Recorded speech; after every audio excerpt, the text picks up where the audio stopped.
Hey, this is Anney. And Samantha. And welcome to Stuff I'll Never Told You, a production of iHeartRadio.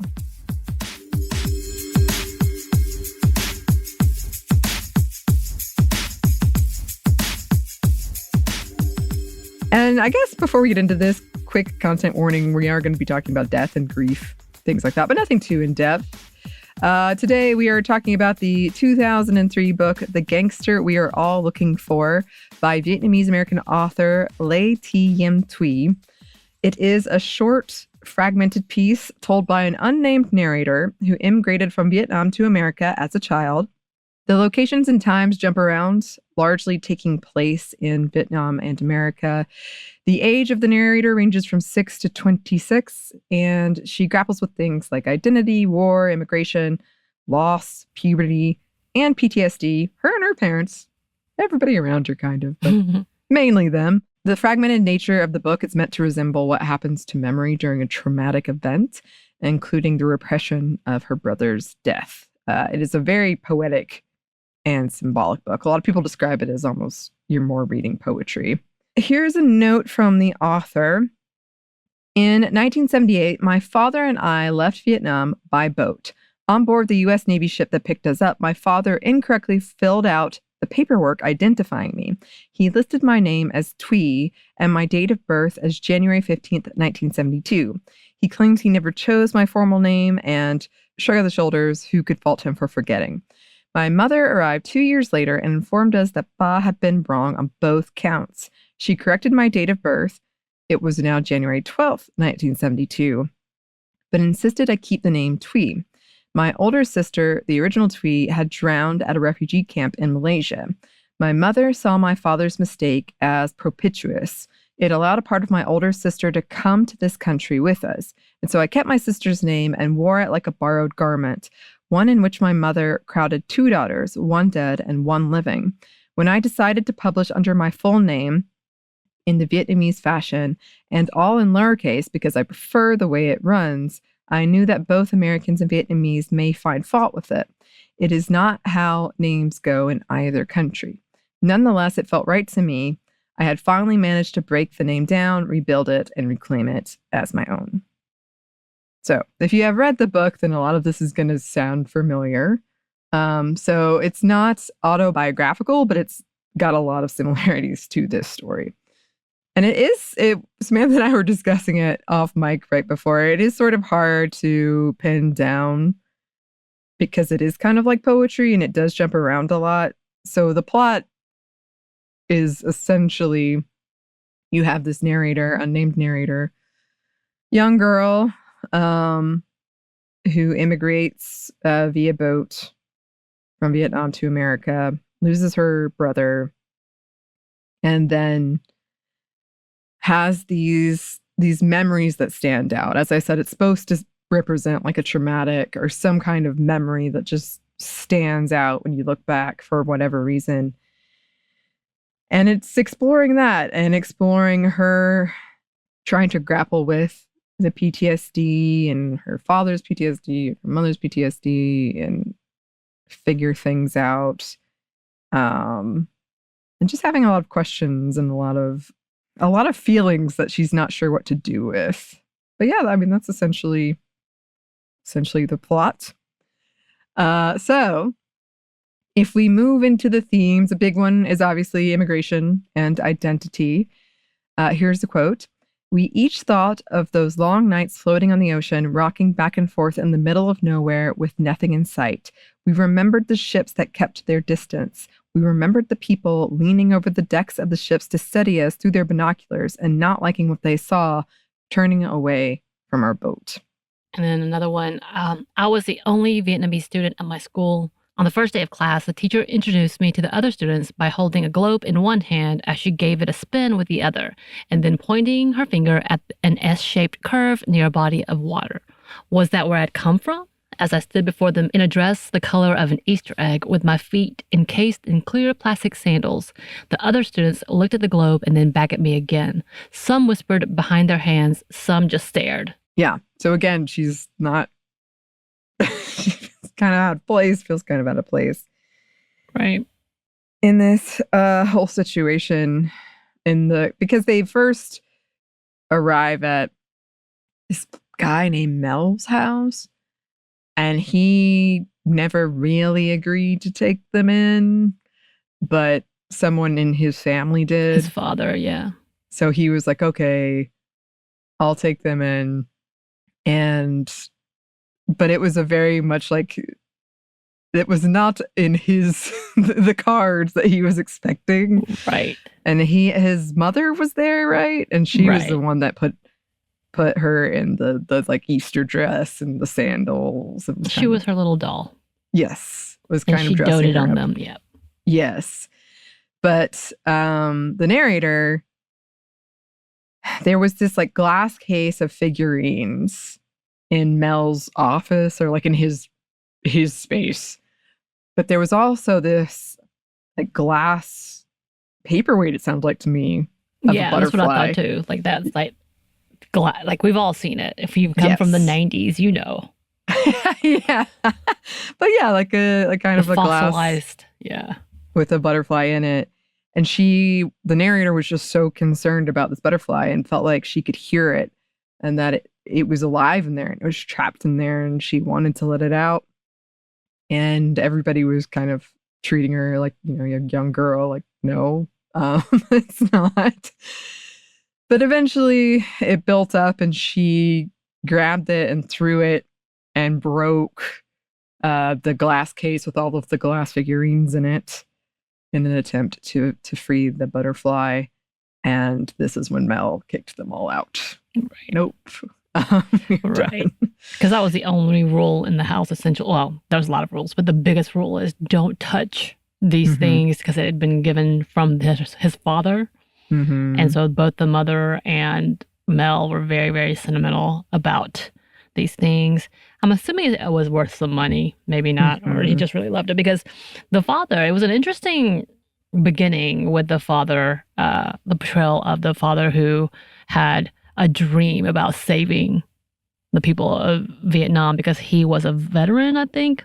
Yeah. Who had served there and had been cared for there by the people, quote unquote. And so he wanted to rescue these people. Or that was his calling from a dream that he had, supposedly. Right. And this is one of those things that when you get to the end, one of those books that when you get to the end, you're like, oh, okay.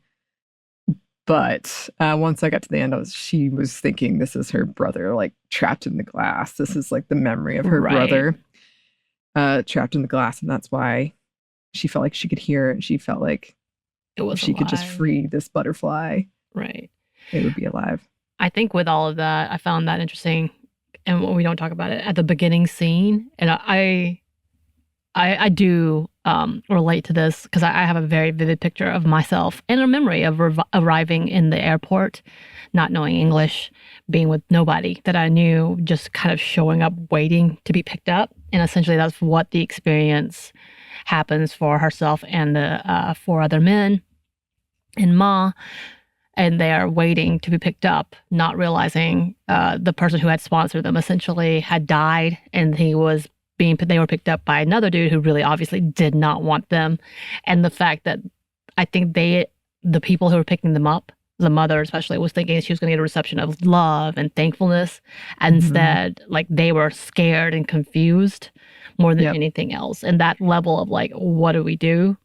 Who are you? Do we trust you? Do you trust us? And that level of like being a burden and being seen as a burden and realizing they're a burden without even knowing the language.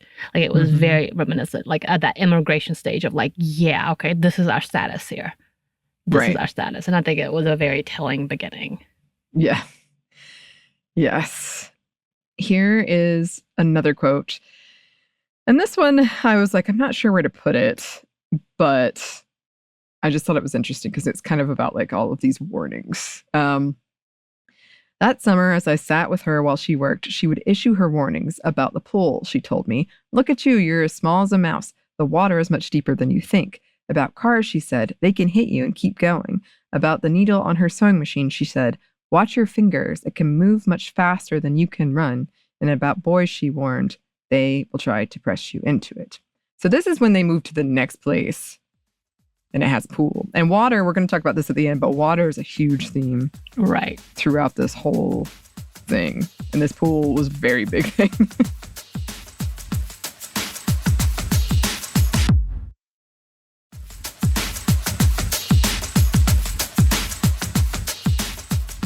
The Vietnamese word for water was very similar to the Korean word for water, mul.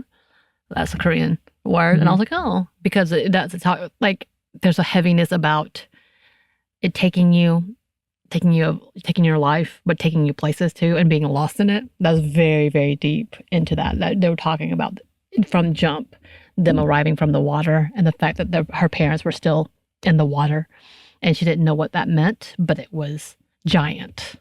Mm-hmm. So here's another quote. We tumble out the window like people tumbling across continents. We are time traveling, weighed down by heavy furniture and bags of precious junk. We find ourselves against Ba's yellow truck. Ma calls his name, her voice reaching like a hand feeling for a tree trunk in darkness. In the car, Ma starts to cry. What about the sea, she asks. What about the garden? Ba says we can come back in the morning and dig up the stalks of lemongrass and fold the sea into a blue square. Ma is sobbing. She is beating the dashboard with her fists. I want to know, she says. I want to know. I want to know who is doing this to us. Hiccuping, she says, I want to know why. Why there's always a fence. Why there's always someone on the outside wanting something on the inside, and between them, this sharp fence. We are always leaving like this. And this is where I got kind of confused, y'all, because she talks about leaving her parents behind in the attic. And I was like, wait, was her parents in the attic? What? Because there is a moment of conversations where they're prepping for the parents to come. Mm-hmm. And then a lot of confusion from me. Well, yeah. Well, they had to, as this quote tells you, they had to leave kind of quickly because they just got an eviction notice that was like, hey, we're going to tear down all of this. And this was after they filled in the pool. Right. And we'll rebuild it, and you'll be the first on our list when it's up and running again. But they just had to leave and steal essentially their own stuff right. to get out. So it happened very quickly. And I mean, my interpretation was that the parents had not shown up yet, that they were just preparing for them, and then they had to leave really quickly. And that's why part of the devastation was, well, they're going somewhere else now. Right. How are we going to tell them?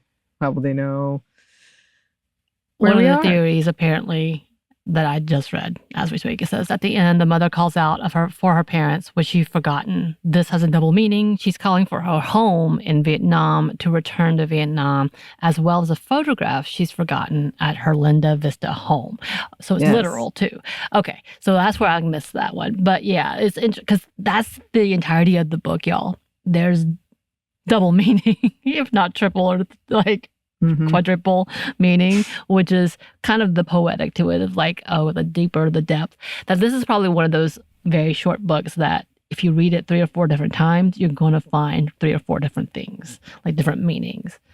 Yes. Which is beautiful and very, very intelligent, that I apparently is not in my wheelhouse. Well, we were talking about this too, because you usually listen audio and I read it with my eyes. With your eyes. But there are, and we were talking about this too with our own book, there are some books that are just better. It's easier to like keep track of the thread if you're reading it, and some it's better to do it via audio. Right. But this one, I did have the thought when I was reading. I was like, oh, man. That's jumping around. You might be a little bit confused, Samantha. True story. Because it has a picture, the photograph in it, which is a big part of it. And the story of like how the mother and father got together. Right. That's where the title comes from. At least, again, as you said, there's like multiple meanings. But, right. That is what, because the dad is like the gangster we were looking for. He was a gangster. Right. From North Korea, and she was like a Catholic girl. So her parents did not approve at all. Here's another quote. Ma says war is a bird with a broken wing flying over the countryside, trailing blood and bearing crops and sorrow. If something grows in spite of this, it is both a curse and a miracle. When I was born, she cried to know that it was war I was breathing in, and she could never shake it out of me. Ma says war makes it dangerous to breathe, though she knows you die if you don't. She says she could have thrown me against the wall until I broke or coughed up this war that is killing us all. She could have stomped on it in the dark and danced on it like a madwoman dancing on gravestones. She could have ground it down to powder and spat on it. But didn't I know? War has no beginning and no end. It crosses oceans like a splintered boat filled with people singing a sad song. And that is a big piece of this too, is the family aspect and also the trauma and the PTSD aspect, as we have been saying, because the way that it manifests in the different characters is different, but it is very clear. Like the father figure is like an angry alcoholic, essentially. The narrator, as I've said, is having flashbacks, although she's not really sure that she's having them. She's just having these like emotions and memories come back based on certain sensations. One of them is there's a scene where she goes to get a bag of ice and she just carries it in her arms. And she has something akin to a panic attack because her fingers kind of get wrinkly and she's cold, and it reminds her in some way of her brother being dead in the water, and that's probably what his fingers looked like. Also, a lot of the relationships are just really tense. A lot of unresolved issues for sure. But again, going back to the title, there is a pretty strong like father-daughter relationship happening in here. He's the one that carried her to the boat. She wanted to be like him. He is the gangster they are looking for. It's interesting because she does see a lot of his faults, but I guess she almost sees them as like a strength. It's interesting. Mm-hmm. The way she looks up to him and looks at him. But yeah, he was the one that was there and carried her in the boat. Mm-hmm. Yeah. She even says at one point, I want to be the gangster we are all looking for, like implying she wants to be like him. Even when like the abusive situations happen, she still realizes that he carried the family essentially in so many ways. And the scenes that we have of just him and his wife, her father and mother, are really sweet. Mm-hmm. Interestingly, a contrast to what she remembers from him and why she stays away from him. Right. But the way he cares for her, and like the whole scene where he talks about the news anchor said that we're going to get this feast and we're going to cook this, and he was talking about her being a cook, the mother being the cook, and him being a gardener at that point. And she was like, "Oh, really? Who's cooking this?" And he goes, "I guess the gardeners," implying that he would feed her and help her. So it was interesting. It was an interesting like flip. Yeah. And how she saw him in youth, and how the mother's father saw him to these scenes of him caring for her as they grow older. Yes. And they would fight, like her parents would fight, but they always seemed to kind of come back together. It was interesting, definitely. Okay. And that I thought the mom was cheating at one point. Right. Because there was another guy at the movie theater. And I was like, oh. I don't know. Which I guess, speaking of adolescence and love, is a theme in here. Mm-hmm. Here's a quote. "In the early days of my parents' courtship, my mother told stories. She confessed elaborate dreams about the end of war, food she'd eat, a banquet table, mangoes piled to the ceiling. songs she'd make up and sing, clapping her hands over her head and throwing her hair like a horse's mane, dances she'd dance, hopping from one foot to the other. Unlike the responsible favorite daughter or sister she was to her family, with my father in the forest, my mother became reckless, drunk on her youth and the possibilities of love. Ignoring the chores to be done at home, she rolled her pants up to her knees, stuck her bare feet in puddles, and learned to smoke a cigarette. She rebelled a little bit. A little bit. Yeah, because the scene that we get is she sees someone that she hadn't seen in years. Like it seems like maybe her first love. But it also coincides with the author talking about her first contact with a young boy. So kind of like that melding of realizing what her mother was doing and what she was doing as well, and her first experience with love and lust. And then here's another quote. The barbed wire gates open and she crosses through to him. She arrives warm, the slightest film of sweat on her bare arms. To his disbelieving eyes, she says, it's me. Shy and formal and breathless, my parents always meeting for the first time, savoring the sound of a name, marveling at the bones of the face cut by the bones of the hand. I trail behind them, the tip of their dragon's tail. I am drawn along like a silken banner on the body of a kite. Very beautiful. It's good. That's really beautiful. Poetic verse. I'm going to tattoo that somewhere. It's a long quote, but yeah.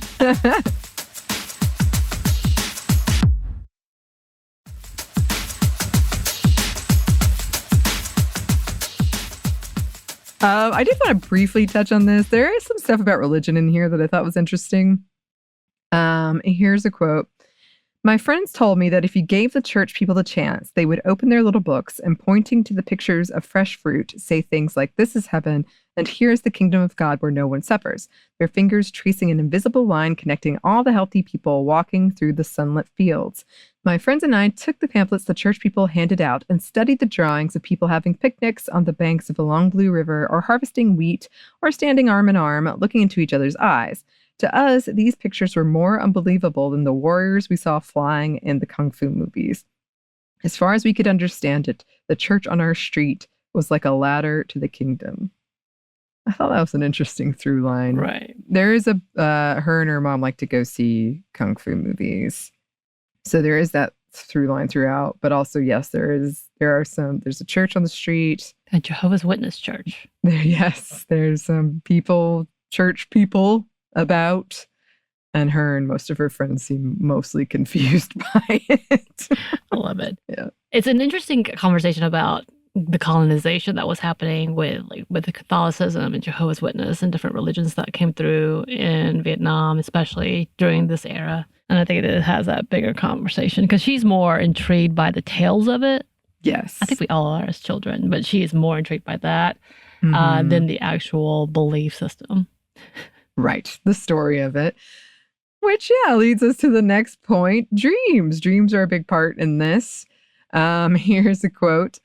I began to play with the ceiling, a game that I used to play with the sky when I was lying in the fishing boat on the sea. At that time, I thought that everyone and everything I missed was hovering behind the sky. The game involved looking for a seam to the sky, a thread I could pull. I told myself that if I could find the thread and focus on it hard enough with my eyes, I could tear the sky open and my mother, my brother, my grandfather, my flip-flops, my favorite shells would all fall down to me.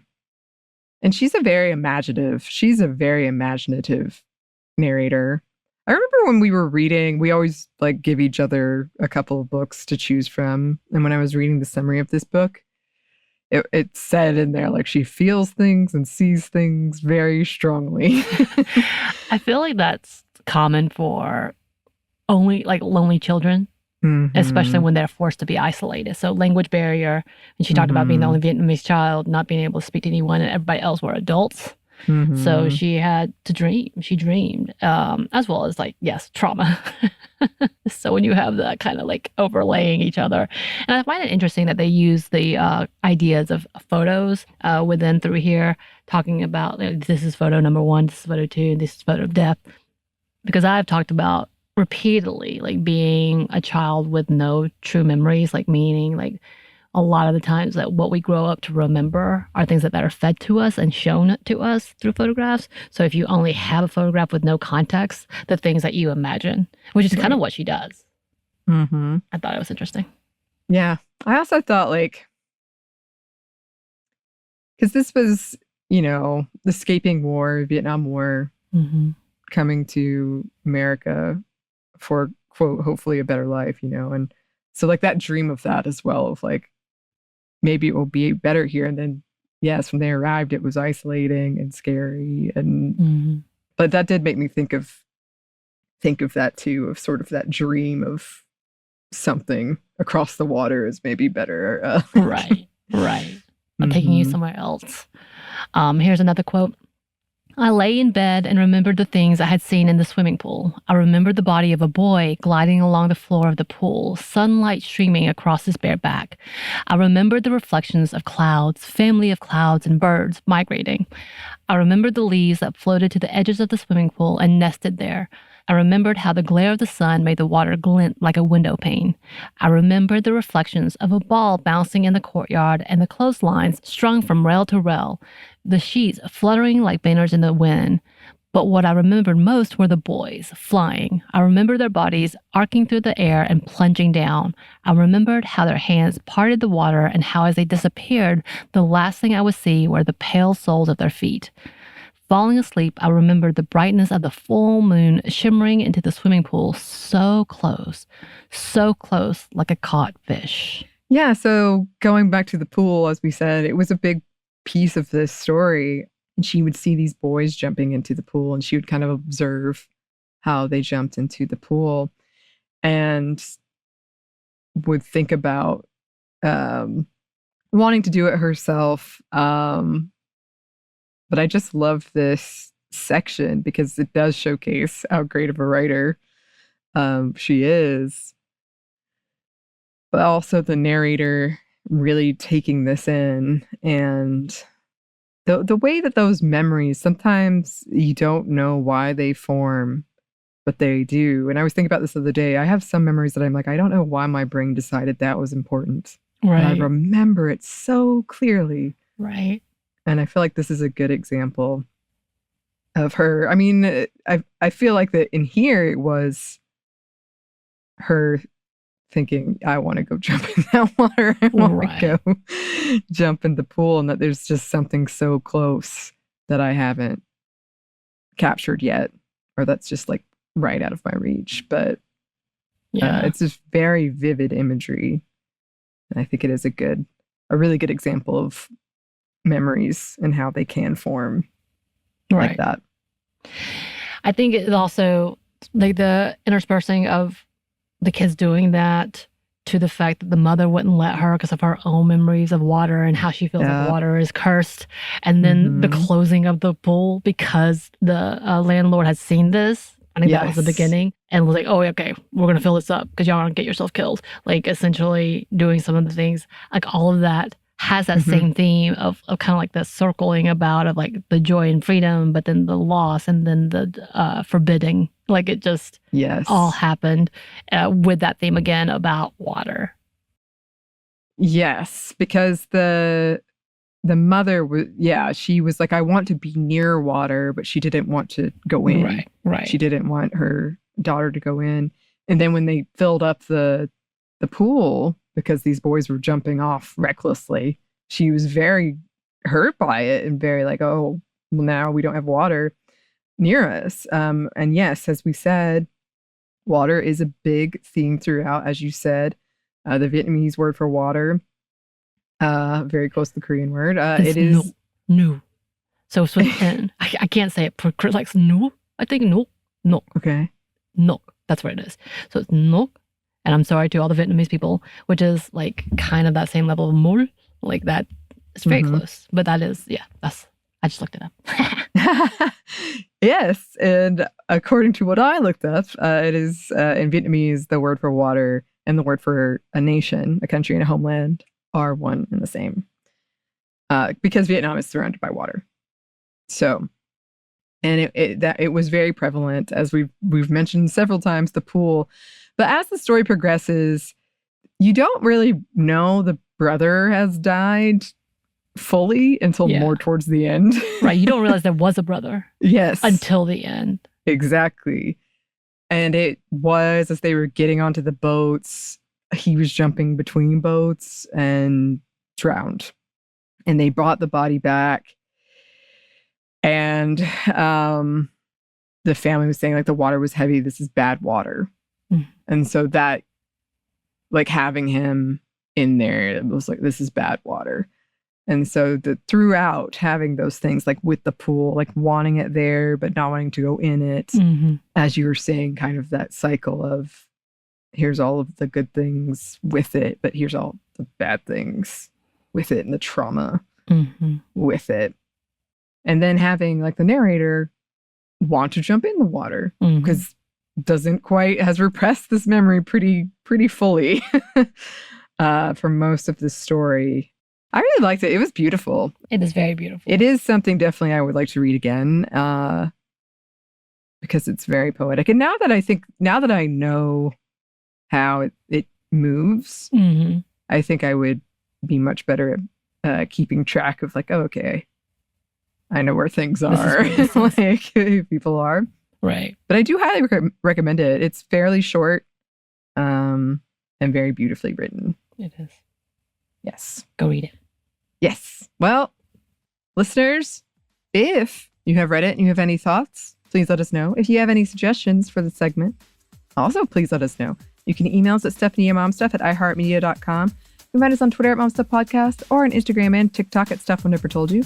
We're also on YouTube. We have a TeePublic store and we have a book you can get wherever you get your books. Thanks as always to our super producer Christina, our executive producer Maya, and our contributor Joey. Thank you. And thanks to you for listening. Stuff I Never Told You is a production of iHeartRadio. For more podcasts from iHeartRadio, you can check out the iHeartRadio app, Apple Podcasts, wherever you listen to your favorite shows.